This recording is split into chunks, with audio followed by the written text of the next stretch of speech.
Geçen akşam düşümde yar seni gördüm. Farıguli soğud edip sen bana verdin. Alçaradım men tüskünüm yerimden turdum. Düşünlere kendi işimini bile girdin. Nur cemalım, nur cemalım, nur cemalım, ağırla derdim.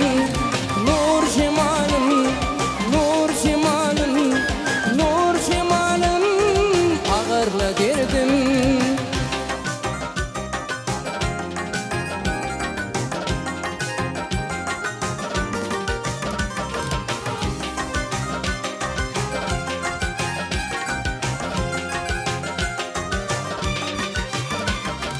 Ayrılığın alameti gül olsa fari. Yapma meni söyün gülüm gelsene beri. Men söyümün pervanesi sen kadar geri. Düşünlere kendi işimini bile girdin. Nur cemalım, nur cemalım, nur cemalım, ağırla derdim.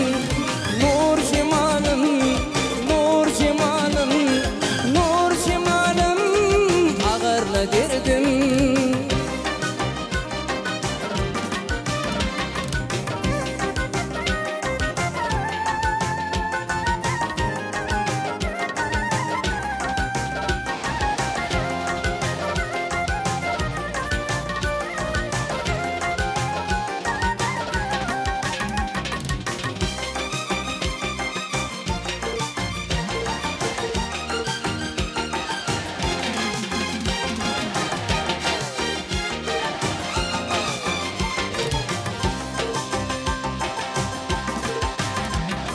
Sana yazsan mündürlü söz dilimden gelir. Kıyıvat bana aşık olan namalar yazar. Verme senin